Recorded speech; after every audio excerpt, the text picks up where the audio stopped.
رسل ربنا بالحق الصلاة والسلام على النبي الأمي المكي المدني القرشي الهاشمي المطلبي الرسول المسدد المصطفى الأمجد المحمود الأحمد أبي القاسم محمد صلى الله عليه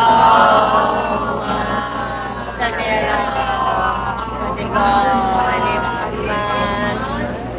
الصلاة والسلام على سيد المطهر والإمام المظفر والشجاع الغزنفر أبي شبير الشبر غالب على كل غالب مطلوب كل طالب نقطة دائرة المطالب امام مشارق والمغارب اسد اللہ الغالب امیر المومنین علی ابن ابی طالب صلوات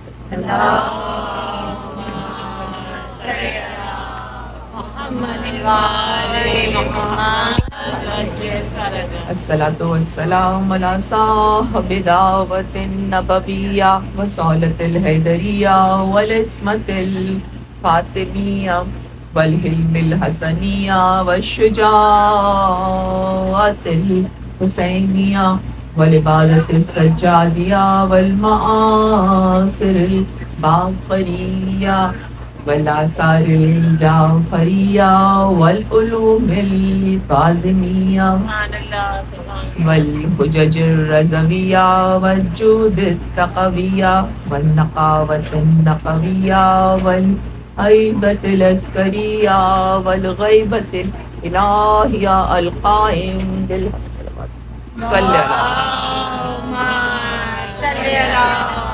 محمد وآل محمد. الصلاة والسلام على آله الطيبين الطاهرين المعصومين المظلومين. إنما يريد الله ليذهب عنكم الرجس أهل البيت ويطهركم تطهيرا. صلوات اللهم صل على محمد وآل محمد.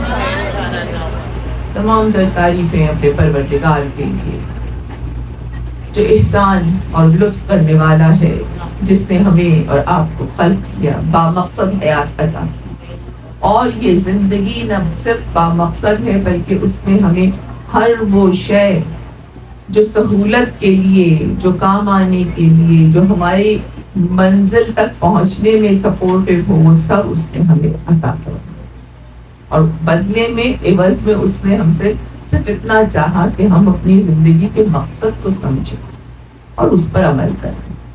راہ حسین کے عنوان سے 7ویں گفتگو آپ کی خدمت میں پیش کرنے کی کوشش کروں گی، اور ہم جن 3-4 اہم نکات کے اوپر کوشش کریں گے کہ توجہ دیں. اس میں کل ہم سفر امام حسین علی مقام علیہ السلام کی مختلف مناظر کا ذکر کر رہے تھے، جس میں سے چند ہم نے کی تھی، تو ہم اب اس سے تھوڑا سا آگے بڑھیں گے.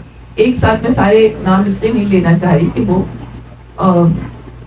کنفیوزنگ ہو جاتے ہیں ہمارے لیے، تو تھوڑے سے آج ذکر کروں گی.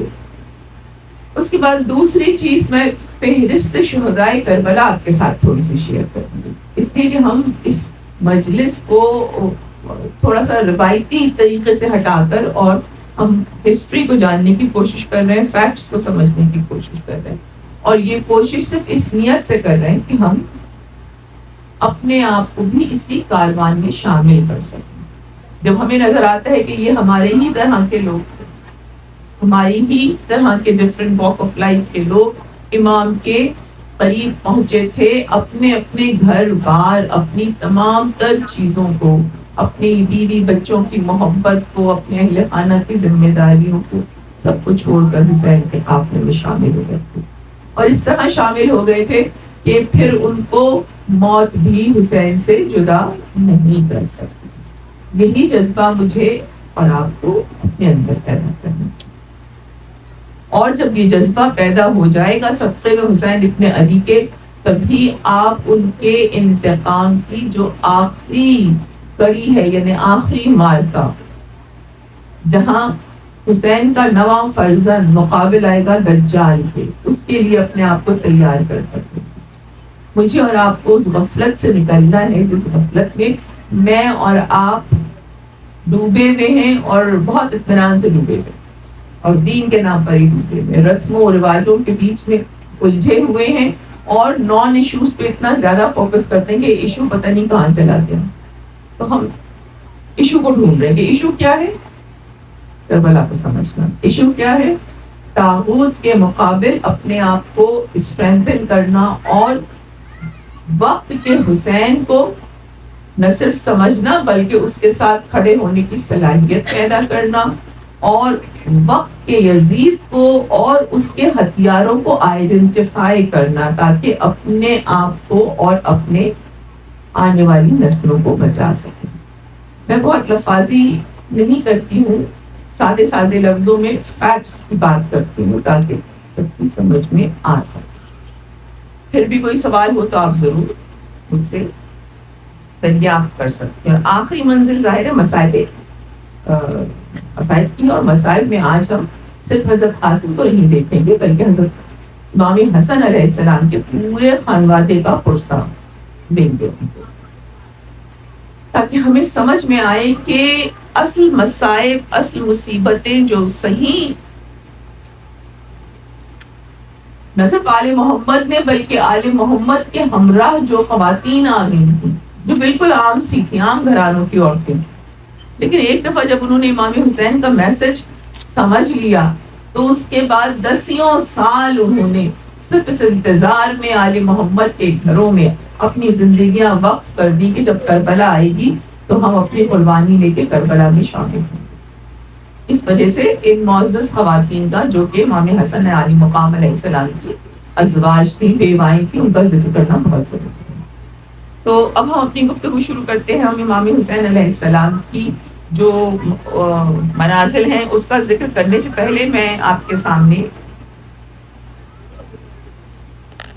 ایک دو پوائنٹرز لے کر آنا چاہ رہی تھی، جو کل میں نے آپ کی خدمت میں عرض کی تھی. ایک آیت جس کا ریفرنس آپ کو نہیں دیا تھا، جس میں اللہ تعالیٰ یہ بتا رہا ہے کہ وہ نہ صرف یہ کہ توبہ قبول کرتا ہے. یہ دن جو ہے یہ توبہ کے ہیں، شدت سے توبہ کرنے کے، ایک ایک گناہ کو یاد کیجیے اور اس کی توبہ اللہ کی بارگاہ میں. تو اس میں اللہ تعالیٰ فرما رہا ہے، آیت نمبر 25 آیت ہے، اور سورہ ہے 23، سورہ شورا. سورہ شورا یعنی کہ کنسلٹیشن، جب آپ مشورہ رائے کرتے ہیں تو اس شورا کو کا نام ہے. اور آیت نمبر 25 میں اللہ تعالیٰ فرما رہا ہے، اور وہی وہ ہے، یعنی وہی اللہ ہے، وہی وہ ہے جو اپنے بندوں کی توبہ قبول کرتا ہے اور ان کی برائیوں کو معاف کر دیتا ہے، اور ان کے اعمال سے بخوبی باخبر ہے. تو میں اور آپ گناہ کر کے بھول جانے کے عادی ہیں، لیکن خدا نہیں بھولتا، اس کے پاس سب لکھا ہے. تو اس کو مٹانے کے لیے ابھی امام حسین کے آنسوؤں کو استعمال کریں. جو بہ رہے ہیں آپ کے آنسو امام پر، یہ بڑے پاکیزہ ہیں اور یہ بڑے پاورفل ہیں، اور یہ ایریڈیکیٹ کر سکتے ہیں ہمارے ہمیشہ ہمیشہ رہ جانے والی غلطیوں کو. تو اگر امام کا واسطہ دے کر آپ ان ایام میں اپنے لیے توبہ کا سوال کریں گی تو خدا قبول کرے گا. آیت سے اس لیے ثابت کیا کہ بہت ساری غلط فہمیاں ہمارے درمیان ہیں گناہوں کی بخشش کے حوالے سے. اس میں جو سب سے زیادہ خوفزدہ کرنے والی خیال ہے، وہ خیال یہ ہے کہ باہر جتنے گناہ کر رہے آرام سے کرے، شرمندہ ہونے کی ضرورت نہیں ہے. یہاں آ کے بیٹھیں گی، روئیں گی اور سب معاف ہو جائے گا. تو شرمندگی کو تو ساتھ رکھنا ہی رکھنا ہے ہر وقت پہ. اور شرمندگی کے ساتھ دوسرا کام کیا کرنا ہے؟ روز بتا رہی ہوں، شرمندگی کے ساتھ دوبارہ نہ کرنے کا عزم. حسین کے ساتھ صرف عزم والے چل سکتے ہیں. جو لوگ ادھر ادھر بہانے کر رہے ہوتے ہیں نا، کارنرز ادھر سے کاٹ لی ادھر سے کاٹ لی، اپنا کام پورا ہو، وہ نہیں چل سکتے. حسین کی نگاہ سب کے اوپر ہے. تو ہمیشہ استغفار کے ساتھ نہ کرنے کا عزم, جسے آپ اللہ تعالیٰ کے 2 نام سنتی ہیں. پہلا نام اس کا ہے غفار, بخش دیتا ہے, جس کو آپ کہتی ہیں تواب. دوسرا لفظ ہے تواب, اس کا نام ہے. تواب کے مطلب اس کی طرف پلٹنا, اور اس کی طرف جب پلٹنا تو ایسے عزم کے ساتھ پلٹنا کہ یہ عہد کیا کہ اب یہ نہیں کروں گی. تب جا کے آپ اللہ کی بارگاہ میں اس لیول پر آتی ہیں کہ امام حسین آپ پر اپنی شفقت کی نظر ڈالیں. درود پڑھیں محمد اللہم صلی علی محمد و آل محمد. اچھا, کتنے لوگوں نے آنیسٹلی سچی امام کے بارے میں احادیث جمع کرنی شروع کی؟ ایک بھی کی ہو تو ہاتھ اٹھائیں تاکہ میرا دل بڑا ہو جائے.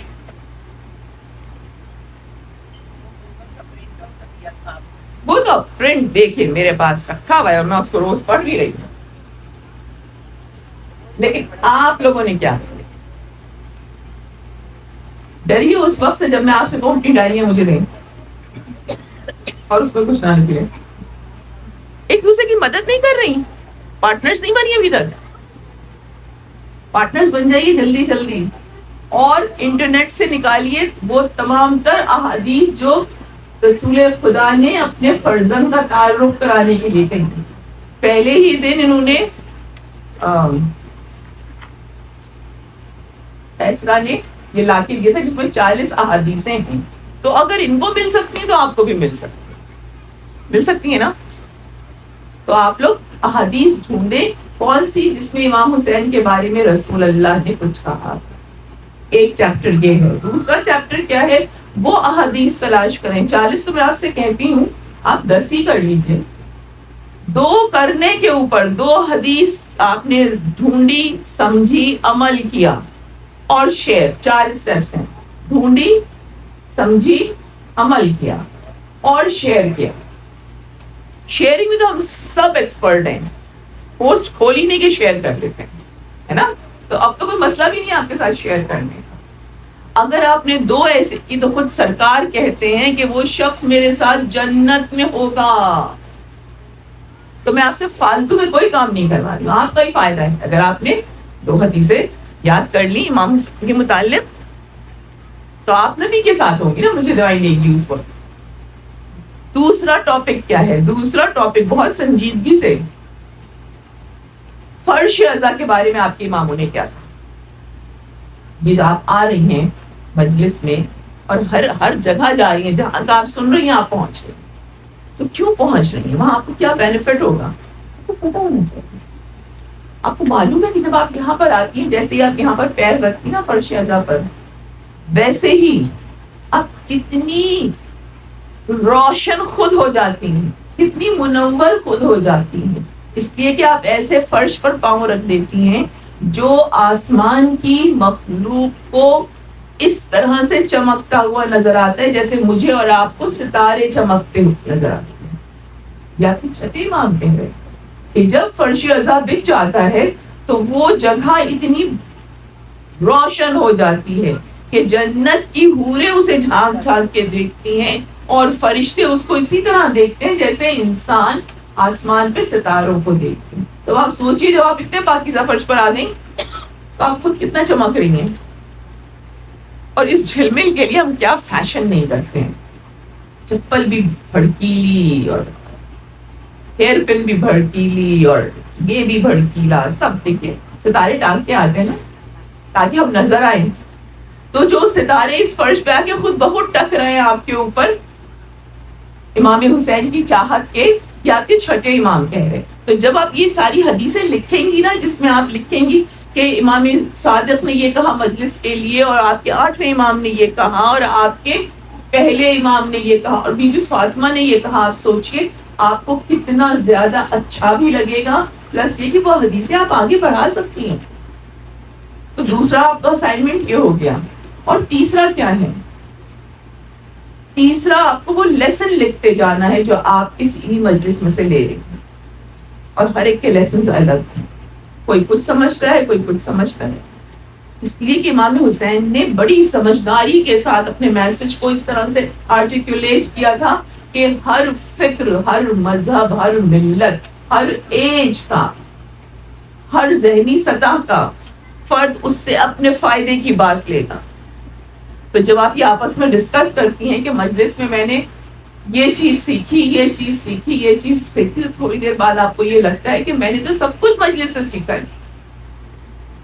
نماز، روزہ، حجاب، بزرگوں کا ادب، بچوں کے ساتھ شفقت، یہ سب آپ نے ایسے ہی سیکھا ہے نا. اچھا میں اب آپ کو آج ایک ہوم ورک اور دوں، بہت ہی انٹرسٹنگ ہوم ورک. ایک پیج لیجیے گا بالکل بلینک، ٹھیک ہے؟ اس پہ آپ اپنے تصور میں، امیجنیشن میں یہ سوچیے گا کہ یہ امام حسین علیہ السلام کا وجود مبارک ڈرا ہوا ہے، ٹھیک ہے؟ امام حسین کا وجود ڈرا ہوا ہے، خود نہیں کیجیے گا. اور اس کے بعد افسوس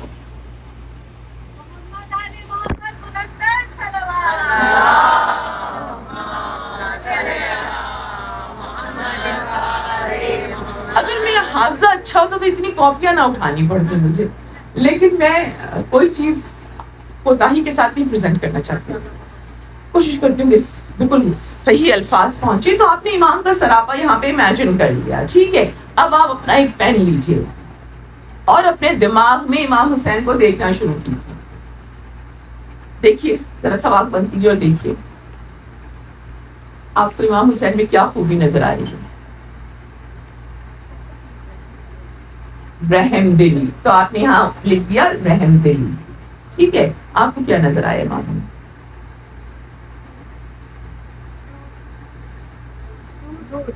نور. ان کو نور نظر آیا، وہ بنے نہیں نور سے، خاص نور سے بنے ہوئے تھے. آپ نے یہاں نور لکھ دیا، ٹھیک ہے؟ آپ کو کیا نظر آیا؟ آپ کو بھی نور نظر آیا. آپ کو کیا نظر آیا؟ کسی کو کچھ ڈفرنٹ نظر آیا؟ صبر نظر آیا. صابر تھے نا، آپ نے یہاں پہ صابر لکھ دیا. آپ کو کیا نظر آیا؟ قربانی نظر آئی. ان کو کتنی قربانیاں آپ نے یہاں پہ لکھ لیا، قربانی. ٹوٹل سبمیشن ٹو اللہ، عبدیت، عبودیت، بندگی کی انتہا نظر آئی. آپ نے وہ یہاں لکھ دیا، ٹھیک ہے نا؟ سخاوت نظر آئی. اب یہاں سخاوت لکھ دیا. کسی کو وہ کریم نظر آ رہے ہیں، اس نے کریم لکھ دیا. اپنے اللہ سے عشق کرنا، اور ایسا عشق کرنا کہ حسین کے آگے کوئی جا نہ سکا، تو آپ نے یہاں پہ عشق لکھ دیا. تو اب آپ یہ آج سے جب کام شروع کریں گی اور صبح عاشور تک آپ اپنے اس کو دیکھیں گی تو آپ کو نظر آئے گا آپ نے حسین کی اس بے رنگ تصویر میں رنگ بھر دیے. اور حسینی رنگ سے زیادہ پکا کوئی رنگ نہیں ہے.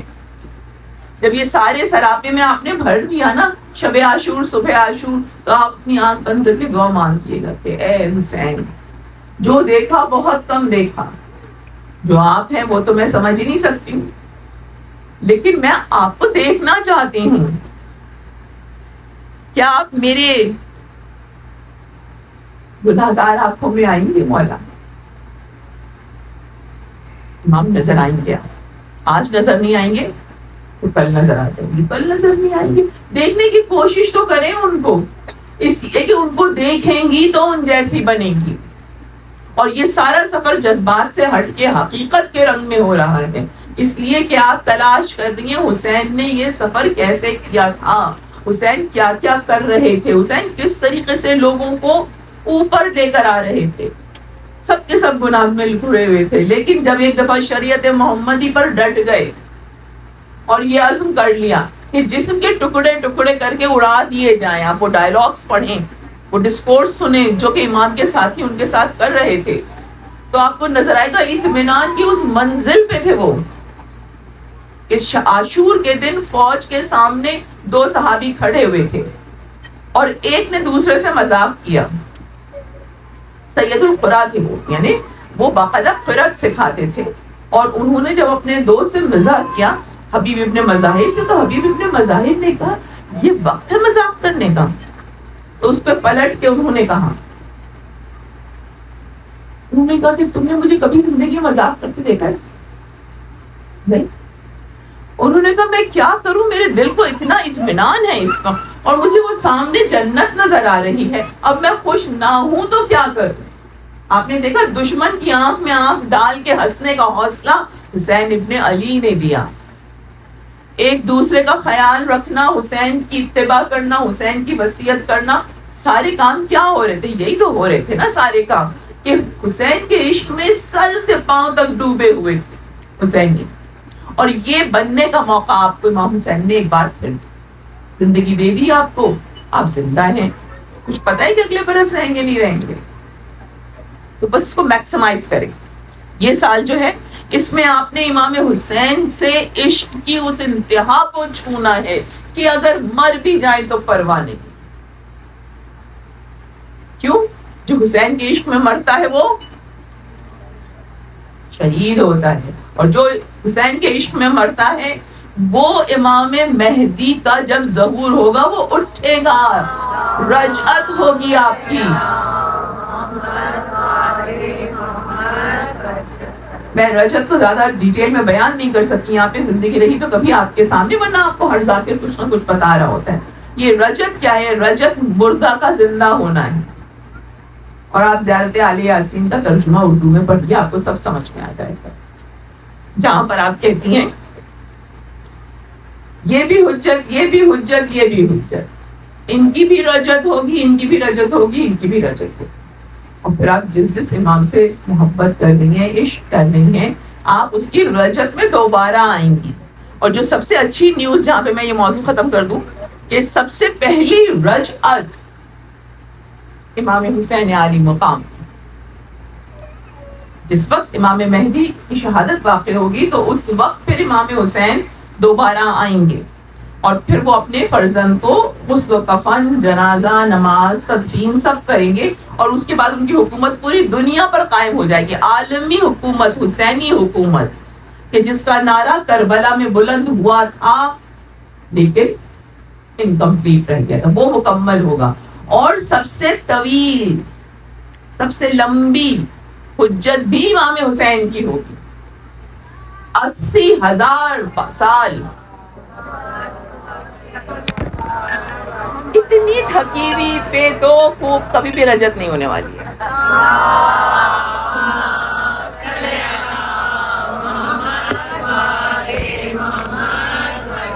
آپ لوگ مجلس شروع ہونے سے 10 منٹ پہلے آیا کیجیے، جلدی سے چائے پی لیا کیجیے گرم گرم، تاکہ آپ پرجوش ہو کے بیٹھیں. اب سبینہ کہیں گی انہوں نے چائے بھی آفر کر دی. خیر، رجعت 80,000 سال کی ہوگی امام حسین کی. آپ سوچئے امام حسین نہ صرف حکومت کریں گے بلکہ امام حسین علیہ السلام کی زندگی جب 80,000 سال گزر جائے گی تو امام کی پلکیں تک سفید ہو جائیں گی، اور امام حکومت کرتے رہیں گے، اور میں اور آپ ان کی حکومت میں زندہ رہیں گے. اب یہ تو میں کچھ نہیں بتا سکتی آپ کو، لیکن یہ سوچیے کہ جیئیں گے تو امام کے قدموں میں، مریں گے تو امام کے قدموں میں، اور جب آپ ان کے عشق میں ڈوب کے مریں گے تو نماز جنازہ پڑھانے تو امام آئیں گے نا. بس اس سے اچھی اور کیا بات ہے. امام سے جتنا عشق کر سکتی ہیں کریے، اس لیے کہ حسین سے عشق خدا کا عشق، اور خدا تک لے جانے کی راہ امام حسین دکھا رہے ہیں. میں آپ کو جو چیزیں بتانا چاہ رہی تھی، اب میں جلدی سے سنجیدگی سے اس کے اوپر آ جاتی ہوں. میں روز یہ سوچ کے بیٹھتی ہوں کہ اچھا میں صرف اسٹریٹ وہ باتیں کروں گی جو میں نے لکھی ہیں، پھر کہیں سے کہیں چلی جاتی ہوں.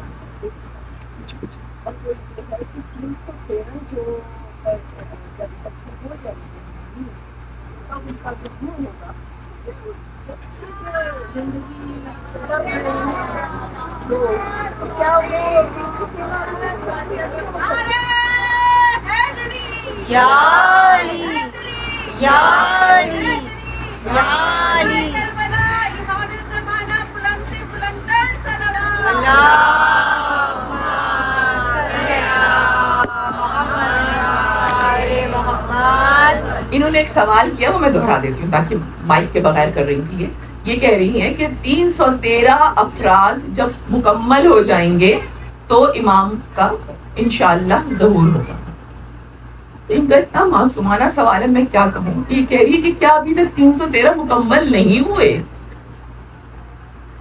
یہ رونے کا مقام ہے, واقعی نہیں ہوئے.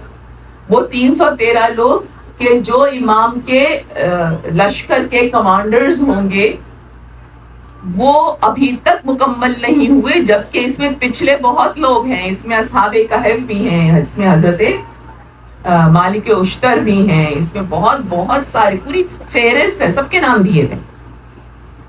اس میں تقریباً 40 خواتین بھی ہیں 313 میں.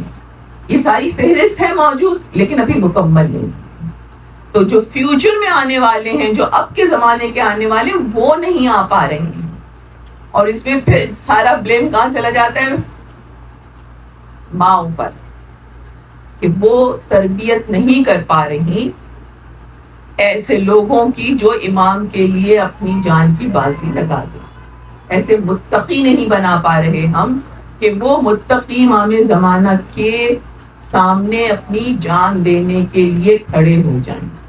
لیکن جتنا آپ کربلا کو سمجھیں گی, جتنا آپ امام حسین کے جہاد کو سمجھیں گی, اور جتنا آپ آج کے وقت کے طاغوت دجال کو سمجھیں گی, اس کی طریقہ کار کو سمجھیں گی. دیکھیں بہت تیزی کے ساتھ دجال جو ہے وہ ہمارے سامنے ظاہر ہو چکا ہے. ہمیں انتظار ہے اس آدمی کا کہ جس کی ایک آنکھ ہو. لیکن یقین کیجئے کہ دجال کے لفظ کی بہت ساری ایکسپلینیشنز ہیں. دجال آپ اس سسٹم کو بھی کہتی ہیں جو ون ورڈ آرڈر ہے, ایسا نظام کہ جو پوری دنیا میں ایک ہو, جس کو کہ آپ گلوبلائزیشن کہہ سکتی ہیں. گلوبلائزیشن ہمارے نزدیک صرف ایک اکنامیکل ٹرم ہے, لیکن یہی وہ فلسفہ ہے جب تمام تر قوموں کو اکٹھے کر کے سیکولرائز کر دیا جائے گا. سیکولرزم پھیل رہا ہے نا, آپ کو محسوس ہو رہا ہے نا. کل ایک امریکن عورت جو تھی, وہ بیچاری لڑکی بھی ینگ سی, اس کا میں دیکھ رہی تھی انٹرویو تھا, وہ چیخ چیخ کے کہہ رہی تھی یہ بچوں کو یہ ساری باتیں بغیر ماں باپ کے کنسنٹ کے کیوں پری اسکول میں سکھائی جا رہی ہیں, کون سے نظریے بتائے جا رہے ہیں, آپ کو خود پتا ہے. میں زیادہ تفصیل میں نہیں جانا چاہ رہی ہوں, لیکن آپ باخبر ہے نا کہ اس وقت بچوں کو کس طریقے سے, چھوٹے بچوں کو جن کو کچھ زیادہ پتا نہیں, ان کو یہ بتایا جا رہا ہے کہ دنیا میں کیا کیا تبدیلیاں ریلیشن شپس میں آ رہی ہیں, اور ریلیشن شپ کس کس اینگل سے بن رہے ہیں. اسکول کا آپ کو بھیجنا پڑے گا, میں نہیں سمجھتی, حالانکہ home schooling is a good option, لیکن اس کے لیے بہت زیادہ آرگنائز ہونا پڑتا ہے. اگر آپ کر سکتے ضرور کریں, لیکن اس سے بھی جو زیادہ ضروری چیز ہے وہ آپ کا اپنا ایجوکیٹڈ ہونا, اور بچے سے اتنی شدید بانڈنگ ہونا کہ آپ بچہ اگر 8 گھنٹے گزار کر آ رہا ہے تو آپ 1 گھنٹہ ایسا اس کے ساتھ اسپینڈ کریں کہ آپ اپنا دین اس کو سمجھا سکیں, آپ قرآن سے اس کو کنیکٹ کر سکیں, آپ قرآن میننگ فل طریقے سے اس کو سمجھا سکیں. مجھے بتائیے, ابھی آپ مارکیٹ میں جائیے, ابھی آپ سے امیزون پہ جائیے اور ٹائپ کیجئے کہ بائبل کتنے طریقوں سے مل سکتی ہے اس وقت جو کہ بچوں کے لیے اٹریکٹیو ہو. بائبل بچوں کے لیول کی آپ خریدنے جائیں, آپ کو سینکڑوں میں چوائسز ملیں گی. آپ خریدنے جائیں, قرآن کو بچوں کے لیول پر لا کے کیسے ڈپکٹ کیا گیا ہے, آپ کو ہارڈلی 1 یا 2 کتاب ملے. کیوں؟ اس لیے کہ میں اور آپ اسٹیٹس کو میں پھنس گئے, اٹک گئے, وہاں سے نکلنا ہی نہیں چاہ رہے. ہمارے پاس جو کچھ بھی صلاحیتیں ہیں, جو کچھ بھی ہمارے پاس ریسورسز ہیں, کیا ہم نے وہ ریسورسز فوکس کیے کہ ہم اپنے بچوں کو اتنی اچھی طریقے سے قرآن سمجھا دیں کہ وہ قرآن کی آیتوں کے ریفرنسز دماغ میں رکھے ہوں, ان کو پتا ہو یہ غلط ہو رہا ہے, اگر یہ ہو رہا ہے تو یہ صحیح نہیں ہو رہا, قرآن تو یہ کہہ رہا ہے. اچھا, میں آپ سے ایک اور کام کہتی ہوں. 7 ہے نا آج, 8 آنے والی, 8 سے لے کر سویم تک آپ ایک کام کریں, آپ کوئی بھی سپارہ پسند کر لیں اپنی مرضی سے، قرآن کا کوئی بھی 30 سپارے، ایک سپارہ لے لیجیے، اور اس سپارے کو آپ نے ٹرانسلیشن اس کا خالی پڑھنا ہے، عربی فی الحال نہ پڑھیں، صرف ٹرانسلیشن پڑھیں، ٹھیک ہے؟ اور اس ٹرانسلیشن کو آپ کس نیت سے پڑھیں گی کہ میں یہ پڑھ رہی ہوں قرآن کو سمجھنے کے لیے. درود پڑھیں محمد.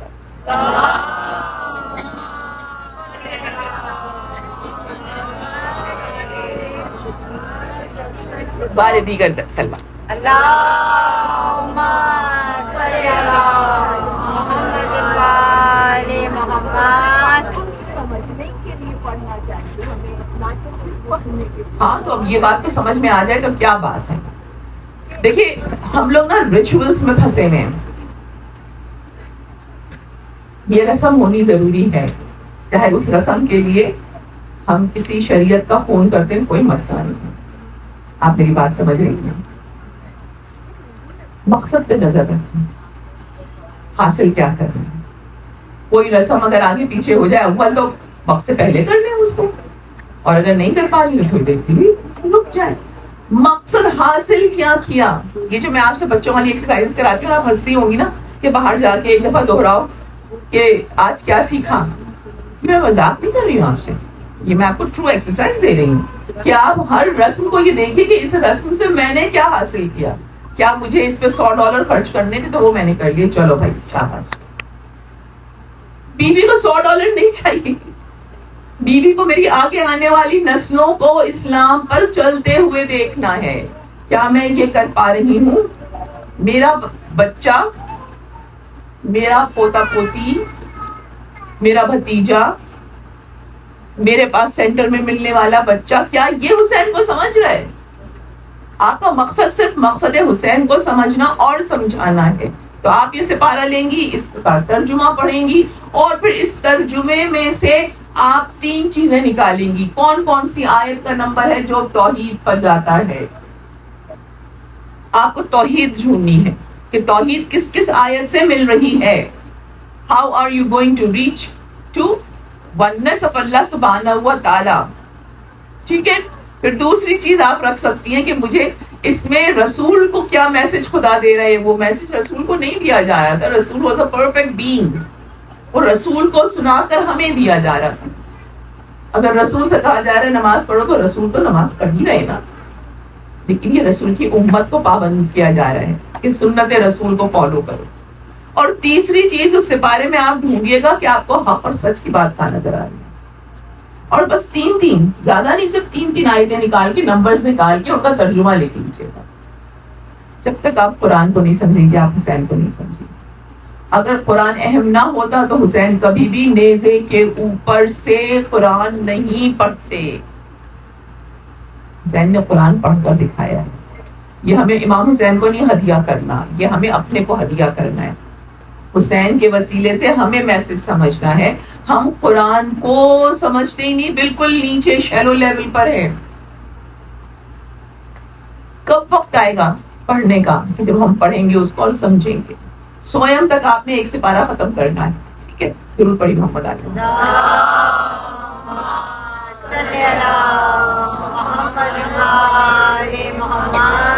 امام حسین نے سفر کربلا کیسے طے کیا تھا؟ امام حسین نے سفر کربلا طے کرتے ہوئے بہت سارے اپنے سامنے ایجنڈا رکھا ہوا تھا، بہت سارے پوائنٹس انہوں نے اکمپلش کیے.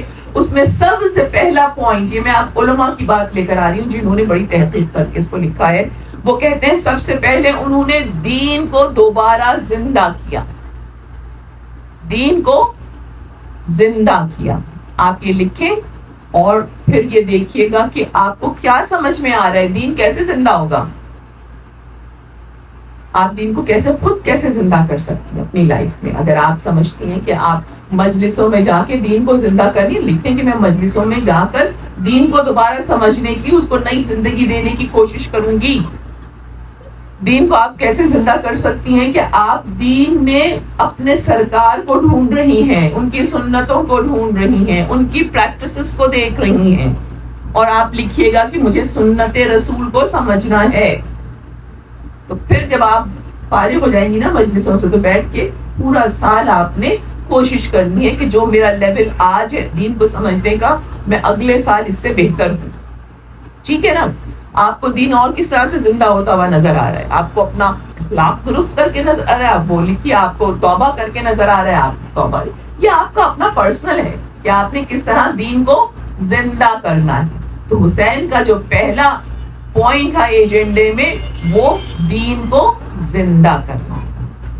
دوسرا پوائنٹ کیا تھا؟ باطل کو بے نقاب کیا. حسین نے یہ جو رستہ چلا ہے نا، جس میں آپ کو بے شمار منزلیں نظر آ رہی ہیں، اس میں اندر کیا ہو رہا تھا؟ اوپر تو آپ کو لگ رہا تھا نا کہ یہ یہاں سے قافلہ اٹھ کے وہاں گیا، وہاں ٹھہرا، وہاں سے اٹھ کے وہاں گیا، لیکن اس کے دوران میں جو حسین خطاب کر رہے تھے، اس کے دوران میں جو حسین خطبات دے رہے تھے، اس کے دوران میں جو حسین لوگوں کے ضمیر کو جھنجھوڑ رہے تھے، اس کے دوران میں حسین لوگوں سے کہہ رہے تھے میری منزل شہادت ہے، تم اگر ملک اور تاج کی تمنا رکھتے ہو تو چلے جاؤ، یعنی اگر تم دنیا ڈھونڈ رہے ہو تو میرے پاس تمہیں کچھ نہیں ملے گا. اور لوگ جا رہے تھے، لیکن سب کو یہ پتا تھا کہ اگر حسین کے ساتھ رہیں گے تو اللہ تک پہنچیں گے. تو وہ لوگ آخر وقت تک کھڑے رہے، بھوکے پیاسے زخموں سے چور چور کھڑے رہے حسین کے ساتھ. آپ کہاں جا رہی ہیں؟ آج کا باطل کیا ہے؟ آج کا جو یہ ماڈرنائزیشن کا بخار ہے، اس کو آپ کیسے انکاؤنٹر کریں گے؟ آج کیا چیزیں ڈیمانڈ کی جا رہی ہیں؟ سیکولرزم کے نام پر سارے دین اچھے ہو گئے ہیں، اور دین کبھی کوئی برا نہیں تھا. جتنے دین ہیں سب واقعی بہت اچھے ہیں، لیکن اگر اس دین میں بدعت آ جائے، اگر اس کے جو بھی اس کا مینیفیسٹو ہے اس پہ عمل نہ کیا جائے، اس کی کتاب میں تبدیلیاں آ جائیں، اس میں اپنے فیورٹس آ جائیں، تو پھر وہ دین نہیں رہتا. اور اللہ نے بالکل بتا دیا، اللہ کو ہماری عقلیں پتہ ہیں، تو اس نے کہہ دیا 18 ذی الحج کو کہ آج دین تمام ہو گیا. جیسے ہی نبوت ختم ہوئی اور ولایت کی ابتدا ہو گئی، دین مکمل ہو گیا. یہ سب سے بڑی نعمت ہے. اس کو سمجھنے کی کوشش کیجیے. ہم اس کو کیسے سمجھتے ہیں کہ امام علی کی ولایت قائم ہو گئی. امام علی کو کوئی فرق نہیں پڑتا، میں اور آپ سب مل کے بھی نعرے لگاتے رہیں، ان کو کیا فائدہ ہوگا؟ اگر ان کو فائدہ ہوتا تو وہ کبھی بھی خلافت جانے نہیں دیتے اپنے پاس. لیکن میں کہوں نہ کہوں وہ امام ہیں، اور مجھ کو ان کی امامت میں اطاعت کرنی ہے. ٹوٹل سبمیشن جو حسین کر کے دکھا رہے تھے، کیا میں امام علی کی اطاعت کر رہی ہوں؟ اگر نہیں کر رہی ہوں تو اب کروں. اتنا سا بیبی اسٹیپس، آپ کو بیبی اسٹیپس اٹھانے، چھوٹے چھوٹے لڑکھڑاتے ہوئے قدم. لیکن آپ نے کبھی بچے کو واک کرتے دیکھے؟ جب وہ واک کرنا سیکھتا ہے کیسے کرتا ہے؟ وہ کرتا ہے اپنے پنجوں کے اوپر، ایڑی نہیں لگنے دیتا، پورا پاؤں نہیں رکھ پاتا نا. اور کیسے بیلنس کرتا ہے؟ اپنے آپ کو ہاتھوں سے کرتا ہے. میرا تو ابھی پوتا نیا نیا چلنا سیکھا ہے، تو میں آپ کو ٹرو آبزرویشن بتا رہی ہوں. بیلنس کرتا ہے، گرنے نہیں دیتا اپنے آپ کو. آپ نے بھی ایسی بیبی اسٹیپس لے لیں. آپ کو اتنی مشکل آئے گی سنت کو فالو کرنے میں کہ آپ کہیں گے نہیں یار میں نہیں کروں. یہ کیا ہے؟ یہ آپ کی ایڑی زمین پہ نہیں لگ رہی، آپ پنجوں پہ کھڑی ہوئی. پھر اب اپنے آپ کو بیلنس کریں گی. ایک طرف حسین، دوسری طرف مہدی، تھامیں گے آپ کے ہاتھ. چلنا تو شروع کریں. ان کو کہیے تو صحیح، مولا سنت کو جانتی نہیں ہوں میں، اب جانوں گی اور آپ میری مدد کریں گے. کیوں؟ اس لیے کہ حسین ایک جملہ کہ میں ہر سال اتنی دفعہ دہراتی ہوں، آپ لوگ شاید کہیں کہ یہ بس آگے بڑھتی نہیں، لیکن آپ اس میں رٹ لیں. امام حسین ایک جملہ مستقل کہہ رہے تھے. جتنے مسائل ہیں نا، جب ان کو کوئی تیر لگتا تھا، جب وہ کوئی لاشا اٹھاتے تھے، جب ان کو اتنے زبردست قسم کے بھالے لگتے تھے کہ وہ اپنا بیلنس نہیں کر پا رہے ہوتے تھے، وہ ایک ہی جملہ زور سے بولتے تھے. اس جملے کو رٹ لیں. بسم اللہ، یعنی اللہ کے نام سے، وباللہ، اور اللہ کے لیے. تیسرا جو جملہ ہے نا اس کا ٹکڑا، وہ بس اس کو دماغ میں بٹھائیے گا. وہ علی ملت رسول اللہ. بسم اللہ وباللہ وعلی ملت رسول اللہ، اللہ کے نام سے، اللہ کی طرف، اللہ کی خاطر، اور رسول کی ملت پہ قدم جماتا ہوا آگے بڑھ رہا ہوں. حسین خود امام اور ملت رسول پہ کھڑے ہیں. حیرت کی بات نہیں ہے؟ یہ تو ڈیوائن لیڈر ہے نا. تو یہ کیوں بار بار جملہ کہہ رہے ہیں؟ مجھے اور آپ کو بتانے کے لیے کہ ملت رسول کے اوپر قدم جمانا سب سے اہم کام ہے. نیزہ نکال رہے ہیں تو کہہ رہے ہیں، علی اکبر کا جنازہ اٹھا رہے ہیں تو کہہ رہے ہیں، خود گھوڑے سے نیچے گر رہے ہیں، تشریف لا رہے ہیں تو یہی جملہ کہہ رہے ہیں، بسم اللہ وباللہ وعلی ملت رسول اللہ. ادھر میرے ساتھ کہیے، بسم اللہ وباللہ وعلی ملت رسول اللہ. یہ رسول کی ملت اتنی قیمتی چیز ہے جس کے اتنے چھوٹے چھوٹے ٹکڑے کر دیے ہیں. پہلے شیعہ، سنی، بریلوی اور پتہ نہیں کون کون سے 72 فرقے کیے، اس کے بعد اپنے ایک فرقے میں اور 72 کر دیے. فلاں امام بارگاہ، فلاں امام بارگاہ، فلاں امام بارگاہ. وہاں کا امام بارگاہ والا آپ کو یہاں نظر نہیں آئے گا جب تک کہ اس کے کسی خاص دوست کی مجلس نہ ہو. یہی کر رہے نا. حسین کو سمجھ نہیں آ رہی یہ باتیں کیا؟ حسین پھر اپنے آخری بیٹے کو بھیج دیں آپ کے لیے. اس سے پہلے بھیجتے رہے نا، 8 بیٹے بھیجے حسین نے. حفاظت کی شیعوں نے نہیں کی نا، تو اب حسین کیوں بھیجیں گے؟ 313 کیوں نہیں مکمل ہو رہے؟ اسی لیے نہیں مکمل ہو رہے. ایک بات یاد رکھیے، پورے دین، پورے انبیاء، پورے اماموں نے صرف ایک اسٹرگل کی ہے. انہوں نے اسٹرگل کی ہے سوشل جسٹس کی. لیکن کون سا سوشل جسٹس؟ وہ سوشل جسٹس جو ڈنڈے کے زور پر نہ آئے بلکہ جس کے لیے خود آمادگی ہو. جب تک میں اور آپ آمادہ نہیں ہوں گے ظہور مہدی نہیں ہوگا. میری بات سمجھ رہی ہیں آپ؟ جب تک میں آپ، صرف 313 نہیں، تمام امت خود سے آمادہ نہیں ہوگی کہ مولا آئیں گے تو میں مولا کے مینیفیسٹو میں انکنڈیشنل سبمیشن کروں گی. یہ جو آپ کل سقہ بنے گی نا، آج قاسم کا حال سنیں گی، ان مسائل کو سمجھنے کی کوشش کیجیے. ان مصیبتوں میں کیا راز پہنا ہے. بخدا آپ اگر بیٹھ کے مسائل پڑھیں تو آپ کو لگتا ہے کہ بہت ساری ایسی چیزیں ہیں جو کہ ایگزسٹ نہیں کرتی لیکن ہم نے ڈال دی. کیوں؟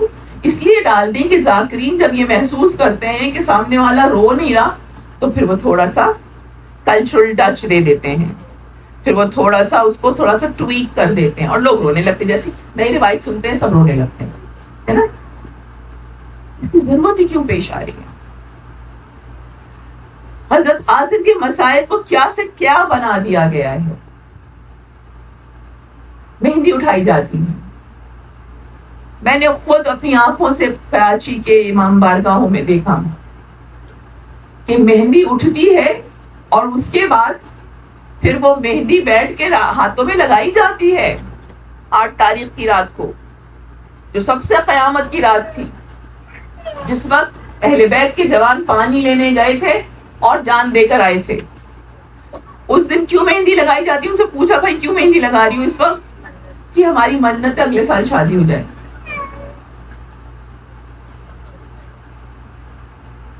دین کو کھیل تماشا بنا دیا. امام نے کیا کہا تھا؟ امام حسین نے کہا تھا دین کو منہ کا ذائقہ، زبان کا چٹخارا بنا دیا ہے. امام نے کہا تھا میری ضرورت نہیں میں یہ بات کہوں.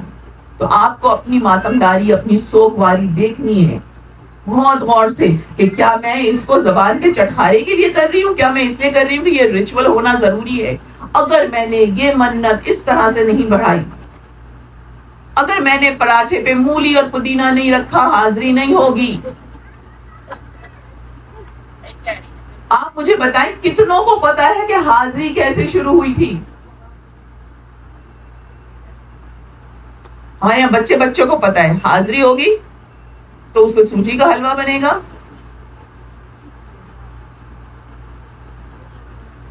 میں نے خود لوگوں کو کہتے سنا ہے عاشور کے دن وہاں کیا ملا تھا؟ سوکھے چنے جو گھوڑوں کے آگے ڈالے گئے تھے، وہ دیے تھے اہل بیت کو کھانے کے لیے. ہمارے یہاں کیا ہوتا ہے؟ ہم دال چاول پکاتے ہیں، چنے تو ہم کھا ہی نہیں سکتے بھائی، چلو دال چاول پکاتے ہیں. عاشور کا قیامت کا وقت، اس وقت چٹنیاں بن رہی ہوتی ہیں. And I blame you people. کیوں بنا رہی ہیں چٹنی؟ پیاز کی چٹنی الگ بنے گی، پودینے اور املی کی الگ بنے گی، آم کا اچار الگ سے رکھا جائے گا.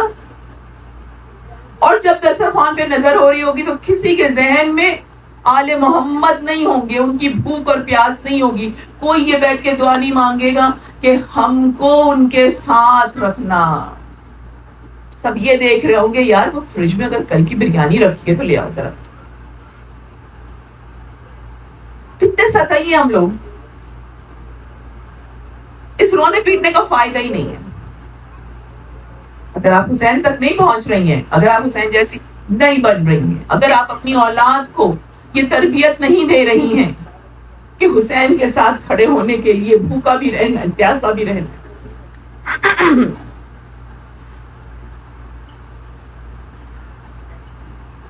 میں نے کل بھی کہیں کہا تھا، آج کہا تھا، I don't remember، کہ بچے جو ہیں، ہم جب بچوں کو لاتے ہیں تو ہم ان کے ساتھ بھر کے چپس ورائٹی کے، ہو سکتا ہے بچہ کوکی کھائے، ہو سکتا ہے بچہ یہ والا چپس کھائے، ہو سکتا ہے بچہ یہ کھائے، سب بھر کے لے کر آتے ہیں اور وہ آندھا لیٹا ہوا بس وہ کھا رہا ہوتا ہے.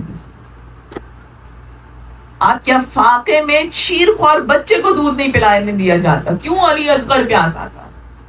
اور آپ تو علی اصغر کو 6 مہینے کا دیکھتی ہیں نا.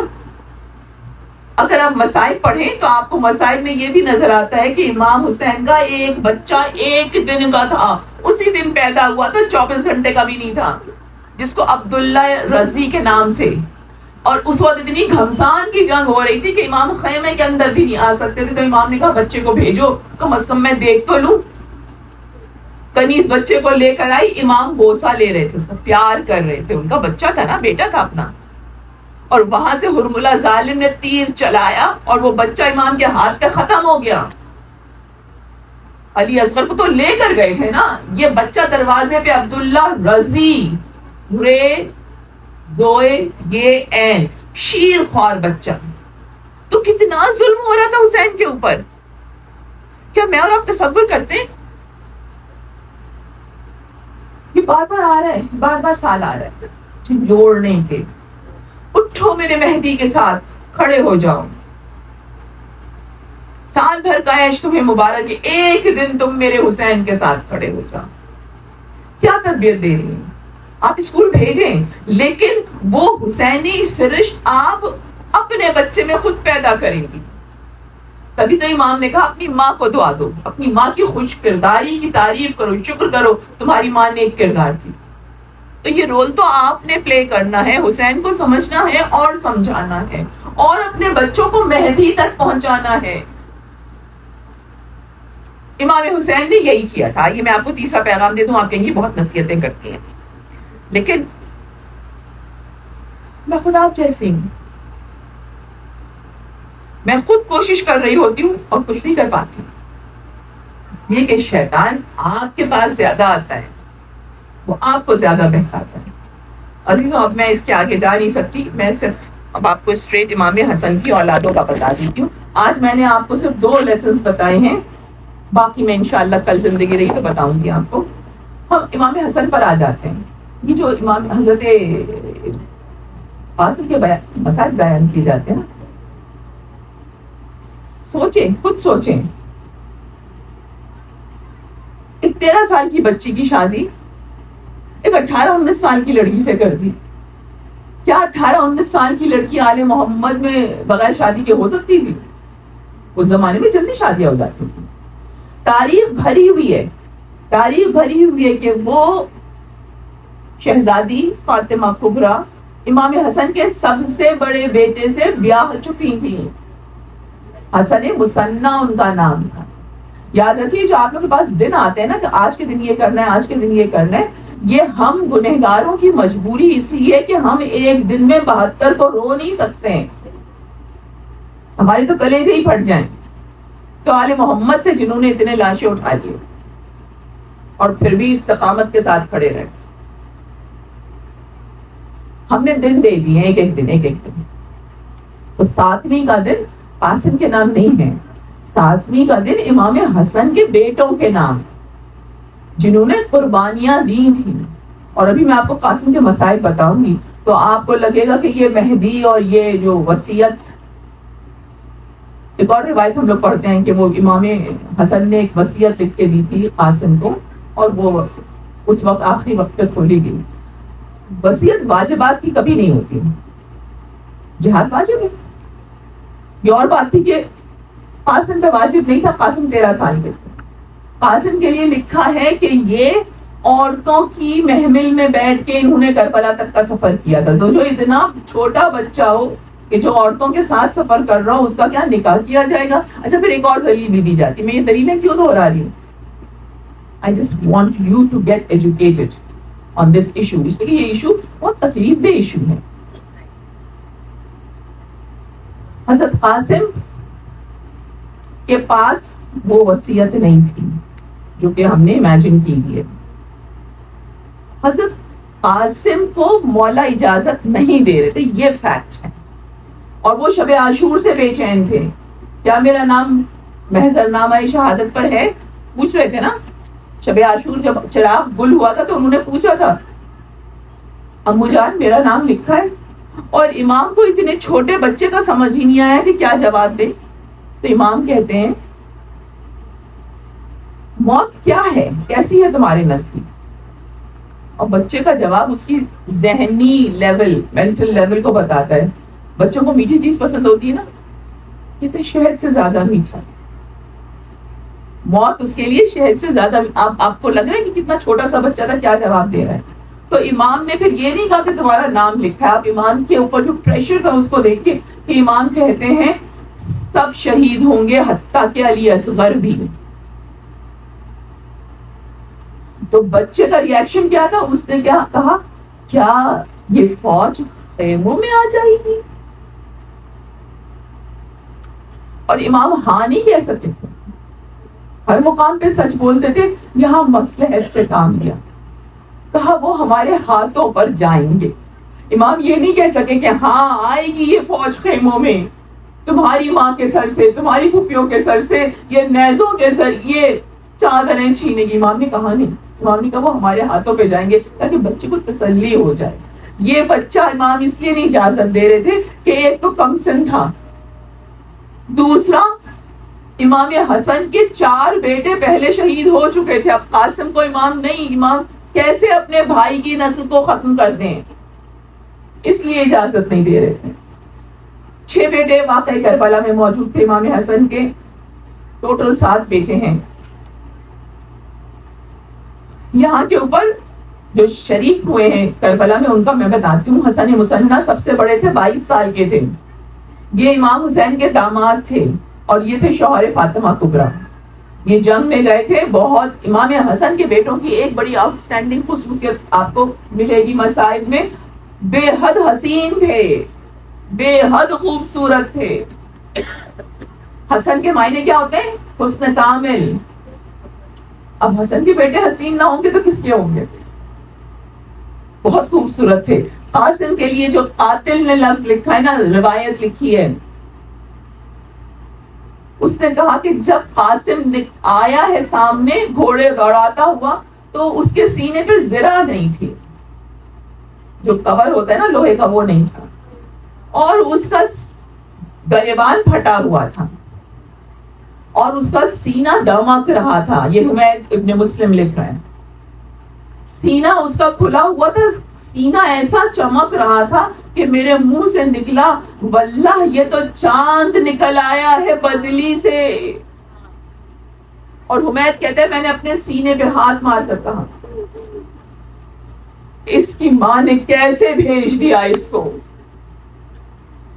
اب آپ سوچئے کیسے کیسے خوبصورت ہیرے تھے حسین کے پاس جو حسین بھیج رہے ہیں. وہ بچہ اتنا چھوٹا تھا کہ اس کے سائز کی زرہ ہی نہیں بنی، بغیر زرہ کے گیا تھا. امام نے خود تیار کیا تھا اور امام نے اس کا گریبان پھاڑ دیا تھا. کسی نے بعد میں سید سجاد سے پوچھا کیوں پھاڑ دیا؟ تو امام نے کہا کہ عرب کا دستور ہے کہ جو یتیم ہوتا ہے اس کا گریبان پھٹا ہوتا ہے. میرے بابا نے اس لیے پھاڑا تھا کہ شاید کسی کو رحم آ جائے اور قاسم کو نہ مارے.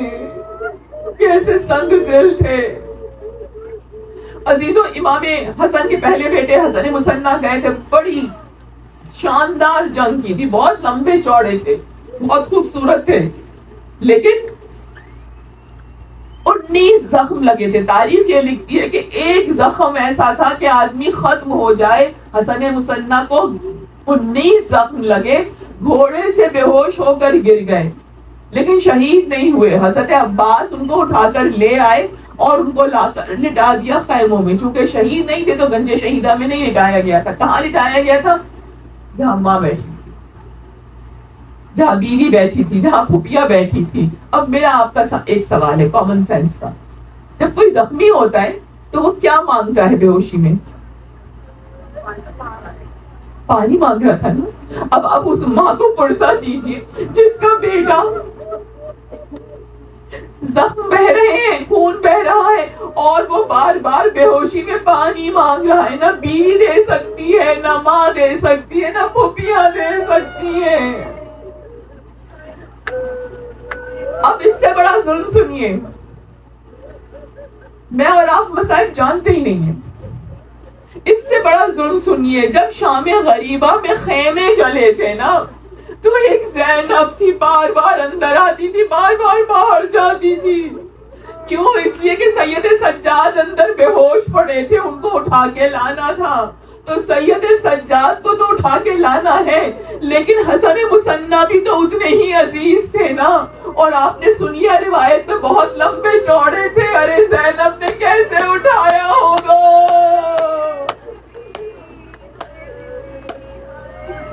سلام زینب پر, پورا کنبہ بچانا ہے زینب کو. تبھی تو حمید نے لکھا کہ میں ایک بیوی کو دیکھتا تھا چلتے ہوئے خیمے میں جاتی تھی اور پھر چھپ کے بیٹھ جاتی تھی, پھر اٹھتی تھی, پھر بیٹھ جاتی تھی, گویا کسی بہت بوجھل چیز کو, بھاری چیز کو اٹھانا چاہ رہی اور اٹھا نہیں پا رہی. سیدہ زینب تمہیں سلام, اے علی کی شیر دل بیٹی تم کو سلام. تمہاری مظلومیت کوئی بیان نہیں کر سکتا.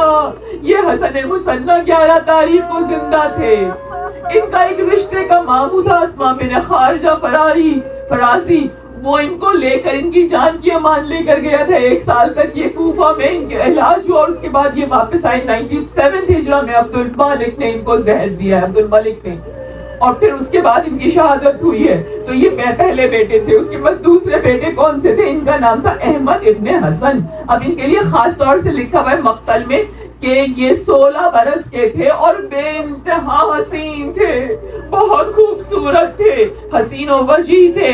اور ان کی ماں کا نام تھا ام البشر بنت مسعود انصاری, اور وہ کربلا میں خود موجود تھی. ان کا رجز بہت مشہور تھا. رجز کون سی پوئٹری ہوتی ہے جو ایک سپاہی جنگ کرتے وقت کہتا ہے, اپنا حسب نسب بتاتا ہے. تو حسن کا کے بیٹے احمد کا رجز کیا تھا؟ آپ کہہ رہے تھے بخدا تمہیں تلوار سے مارتا رہوں گا یہاں تک کہ میری تلوار کند ہو جائے. بیت اللہ کی قسم ہم رسول اللہ سے زیادہ قریب ہیں. 80 لوگوں کو, 16 سال کا بچہ ہے, 80 لوگوں کو جہنم واصل کیا. پیاسا تھا نا, پھر واپس آیا.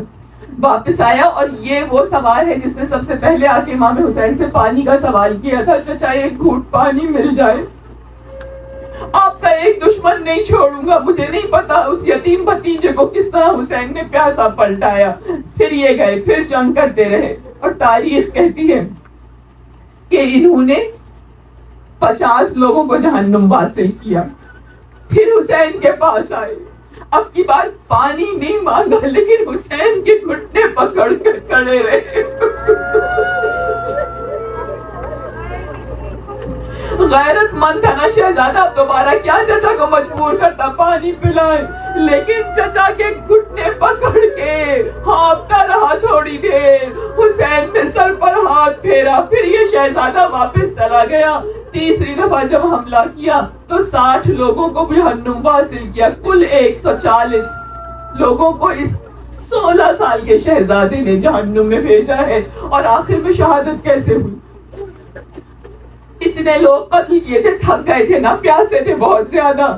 تو ایک بار تھکن سے یہ حال ہوا احمد کا کہ اپنے سر کے اوپر ہاتھ رکھ کے اپنا پسینہ پوچھ رہے تھے.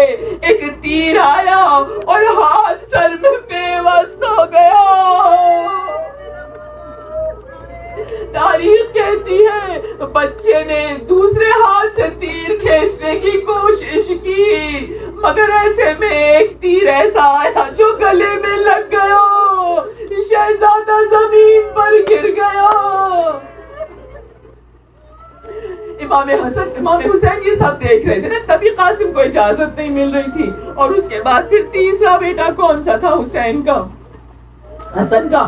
یہ تھے جناب عبداللہ الاکبر ابن حسن. یہ حضرت قاسم کے سگے بڑے بھائی تھے, یعنی مادری بھائی تھے. یہ 3 بھائی تھے. ان کا نام تھا, بڑے کا نام تھا عبداللہ الاکبر, دوسرے تھے قاسم, یہ 13 سال کے تھے, اور ایک 11 سال کا بچہ تھا جس کا نام تھا عمرو بن الحسن. یہ تینوں سگے بھائی تھے. ان کی ماں کا نام تھا رملہ, اور یہ کربلا میں موجود تھی. سلام ان ماؤں پہ جو 11 سال کی بیوگی کے بعد بھی بیٹھی ہوئی ہیں کہ ہمیں حسن کی امانت کربلا میں قربان کرنی ہے. اور یہ بچہ کب مرا, شہید ہوا تھا.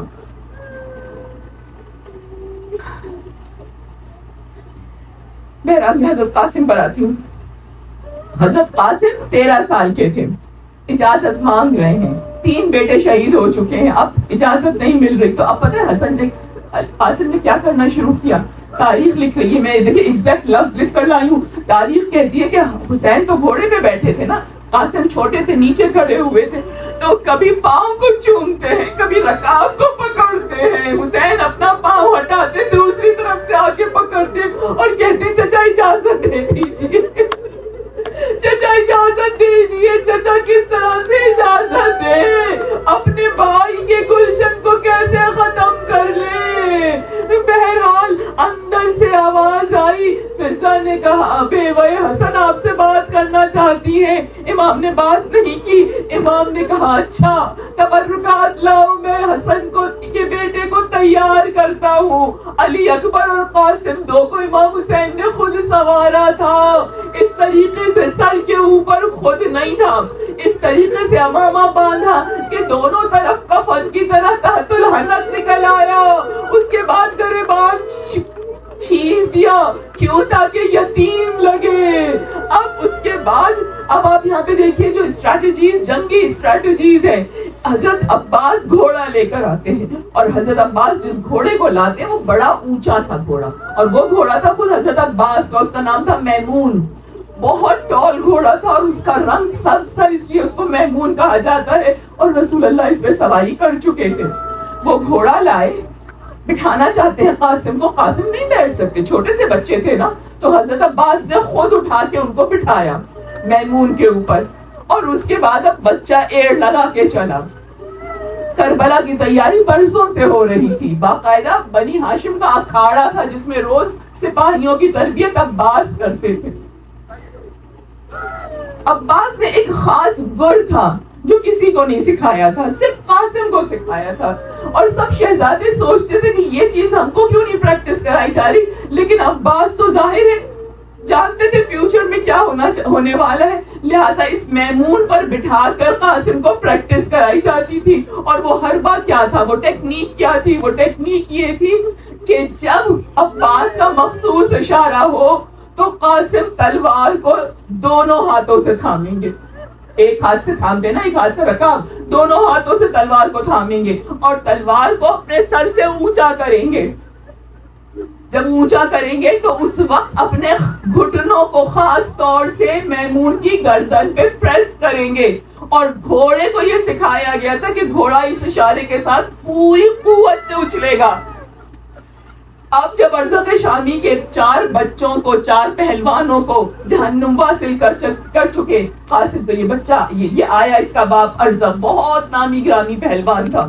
یہ غصے میں جھومتا ہوا آیا کہ کیسے اس 13 سال کے بچے نے میرے جوان مردوں کو ختم کر دیا.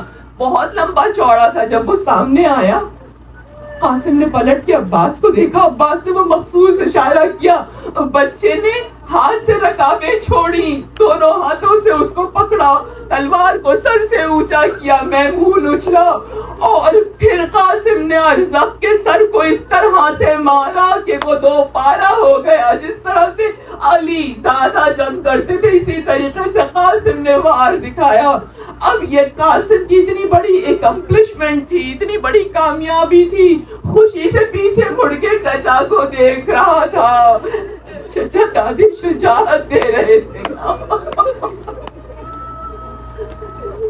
اسی دوران میں قاسم کو محسوس ہوا، یہ حمید ابن مسلم لکھتا ہے کہ اس بچے کے بائیں پاؤں کا لیفٹ فٹ کا تسمہ کھل کر رکاب سے الٹ ہو گیا۔ حمید کہتا ہے وہ بچہ اتنا معصوم اور نادان تھا، اس تیز جنگ کے دوران جھک کے اپنا تسمہ کھولنے لگا۔ ارے بس ایک ظالم قریب آیا اور اس نے گرز مارا۔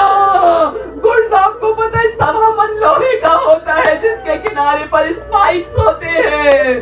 ارے ننے سے قاسم کے سر پہ وہ گرز لگا،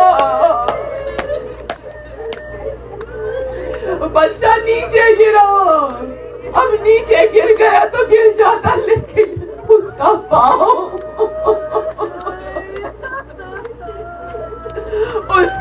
رکاب میں الجھا ہوا ہے، گھوڑا دوڑتا جاتا ہے، قاسم کے سٹے جاتے ہیں۔ امام حسین نے حملہ کیا، یہ واحد سوار تھا جس کے امام حسین نے تلوار کھینچ کے حملہ کیا۔ بس جیسے ہی حملہ ہوا امام حسین کا، گھوڑے دائیں سے بائیں، بائیں سے دائیں ہو گئے۔ اتنی گرد تھی، میں آپ کو لٹرلی الفاظ بتا رہی ہوں مقاتل کے، اتنی گرد تھی کچھ نہیں دکھائی دے رہا تھا، اور ایسے میں بس ایک آواز آ رہی تھی، امو بچا لو، امو بچا لو، اے چچا مجھے بچا لو۔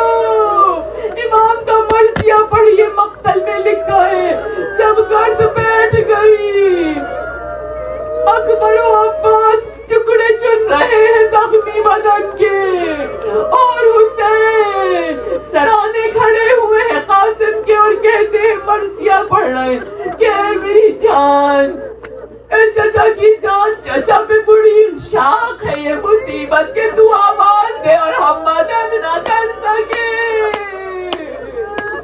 اگر قاسم کا پرسہ دینا ہے حسین کو، اس مہدی پہ کھڑے ہو کر کہنا، اے حسین تمہارے بھائی کا پورا گلشن ناراض ہو گیا مولا، تم کتنے بے بس تھے، قاسم تمہیں پکار رہے تھے، تم مدد نہ کر پائے۔ اے میرے مولا، جس بچے کو عباس نے گور میں لے کے چڑھایا، اب اس کی لاش اٹھانے کے لیے چادر بچھائی ہے، دو کونے علی اکبر کے ہاتھ میں، دو کونے عباس کے ہاتھ میں، پھر بھی ٹانگیں جو ہے وہ زمین پہ خط کھینچ رہی ہے، اتنی دراز ہو گئی تھی قاسم کی لاش۔ ارے ام فرما کیسے دیکھی ہوگی بیٹے کی چکنا چور لاش۔ ارے مولا تم سب پامال ہوئے، لیکن شہادت کے بعد حسن کا یتیم تو زندگی میں ہی پامال ہو گیا۔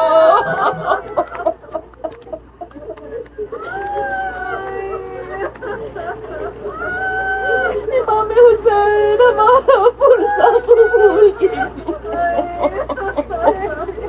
اے بی بی فاطمہ سیدہ، اپنے یتیم پوتوں کا پرسہ قبول فرمائیے۔ اے میری شہزادی، ہماری اولادوں کو، ہماری نسلوں کو دجالیت سے بچا لے۔ اے بی بی، ان کو امام زمانہ کے خدمتگاروں میں شامل کر۔ اے میری بی بی، ہماری زندگی سوارت ہو جائے، بیکار نہ چلی جائے۔